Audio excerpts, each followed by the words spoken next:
What can you do whenever a commercial cleaning prospect asks you for references or examples of where you've done work in the past and you just don't have it? In this video, you're gonna get the exact answers that you can say that will not only satisfy their question, but that'll actually get them excited to choose you and your newer commercial cleaning service as opposed to one that has more experience. If you don't know who I am, my name is Matt, a 7-figure commercial cleaning CEO. We scaled our company and set it to run on less than 5 hours per week. And I have been in your shoes and had to give clients, prospective clients, answers to these questions and then them turn around and be excited to use our commercial cleaning company. So let's get you some answers. The first thing that we want to do is prevent the question in the first place. Because the reality of it is, if a client is asking you for references or examples of your work, that means that it's one of two things. Either they don't trust something about you, or they're just being required to ask. Most of the time, they're asking that because they don't trust you. And while the reasons for not trusting your company can be very broad, we can do something off the bat at the very beginning of our interactions with them that can help them not feel like they have to ask. You see, what we do as a part of the commercial cleaning walkthrough phase is we actually provide something called service clarity, and actually it's documented. So we actually give the client, before we even get the contract, copies of our insurance. We'll even give them copies of a standard or template contract that we use. We will also give them copies of anything that's unique about our service that shows how we support the services inside of their facility. Now, what we don't do is walk through all that stuff in that walkthrough, because the walkthrough, make sure you keep it about them. But whenever you give it to them, you just let them know that this is for them and their information between now and whenever they receive the proposal. And the whole purpose of that service clarity tactic, providing those documents to them, is to front load the trust, right? If we lean in with all the reasons they can trust us and that we're credible for, they're left without having a bunch of questions about, do we think they can help us? Are they insured? Are they not? If we can answer those questions off the bat and lean in and head them off ahead of time, then we're not going to have many issues when it does come time for the proposal. Because what's going to happen is, if you don't give them anything that sets you up as a credibility company between the walkthrough and whenever you provide the proposal to them, they're going to have a lot of questions in there. And those questions are going to come out at the proposal time. You want to prevent that from happening at all, so that whenever they receive your proposal, they see your solution and they're going to think, okay, this makes sense, let's go with them. And that leads to the second part of service clarity, which is the proposal itself. You see, most commercial cleaning business owners mistakenly just provide a scope of service with their proposals. And so their scope of service might be something like this. It might say, the lobby, we're going to mop it every day. We're going to do the bathroom and restock supplies every single day. We might do this section of dusting once a week. We might do the vent cleaning once a month, right? That's what the service proposal is going to lay out. And so what's forgotten so easily is that the client isn't just wanting those things done, right? Like, that's just saying we promise to do these things. Their question is, can I trust that their promise is actually going to be fulfilled? The way that you get them to trust the promise is actually going to be fulfilled is to focus on what they really want. And so what we do on our proposals is we actually include a cover page that lays out their company mission and how we're going to support that. It lays out any of the problems that they face and that we learned during the walkthrough and directly addresses those and talks about how this scope is going to solve that problem. And not only that, we might even call out a few specific features of our company and how those things are things that they specifically will appreciate from our services. So then they're not just getting a scope of work like they're going to get from every other company. It's going to be in context, and they're going to see how it's meaningful to them. And so then many times we've actually taken it a step further and included an entire workloading plan along with the scope. So yes, it says all these tasks are going to be done, but what we'll do is actually say on these specific days, this is when it's going to be done. We're going to have a crew of this size. They're going to come in at approximately this time to this time. This is how often inspections are going to be done.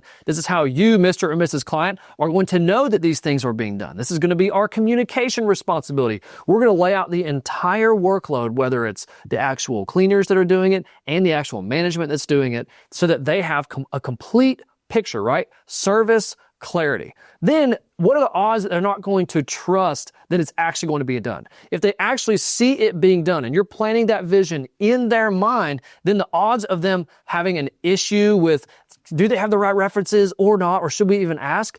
You typically aren't going to be asked that question at all unless it's absolutely required by their process. So give them complete service clarity and they won't wonder if you can do the job or not. Now there's going to be even more tactics that you can do to further strengthen your position with them. But real quick, what can you do if they do ask for references and you just don't have them? Well, first, I encourage you to be honest. It's actually going to turn into a major strength for you right here. This is actually an example of what I've said that has worked in these scenarios. We are actually just launching in the area, which is actually a major strength for our service. And here's why. Your facility for any other commercial cleaning company in this market is just a drop in the bucket. How concerned are they for your results, for the cleanliness of your space, when they have all these other facilities that they got to take care of? And even if they're a national company, right? Like, how much concern does the owner have for you? With me and with our commercial cleaning service, you are my concern. You are my primary focus. You have the highest level of accountability for me and my utmost care for your facility. And so what you do is you lean on something that your competitors just can't offer, right? They can't offer that level of attention or concern to that facility. And that right there will offset a tremendous amount of doubt whether or not you can actually get the services done. And not only this, but then I'll usually stack on these other tactics on top of that statement. First, I'll offer some sort of service guarantee. So you can offer a way to track quality scores or performance, or if they get a certain amount of complaints, you get some money back. They can get some sort of service credits, right? If a certain bathroom gets complained about, then maybe they get money back for that. You just decide how you want to actually guarantee your services. You can also guarantee how quickly you'll respond to any issues that would come up in the facility. And then on top of the guarantee, something else that we did was we would say, we know that transitions are hard. We know that transitions bring a little bit of uncertainty. So we're willing to actually clean the first week for free. And that's something that I offered. I actually did the first 2 weeks for free for several large deals that we did. It worked out very well because they really appreciated that, right? Because there is a learning curve. They understand if you're a brand new commercial cleaning company, they don't want to pay for your mistakes, right? So if you offer to pay for those mistakes yourself by offering a period where, look, it's on the house, right? I'm going to get your facility under wraps and taken care of on my own dollar. They're going to trust you a lot more. And the wonderful part about that is you're still going to walk away with profit in your pocket, because the scenario where you'd be doing this is either at the beginning of your business. So you're going to be making a lot more money per job, right? So you would definitely be profitable, or you're taking on a much larger account and still paying you half a month or a little bit more than half a month is going to cover your costs. And now you can also do other offers as well, right? You can offer free carpet cleanings, you can offer free window cleanings or spring cleanings or different things to them to get them more excited about it and help strengthen how you look in their eyes. Now, in a worst case scenario, if they really do actually need legitimate references, what you can do is offer to do some free work for references, either for them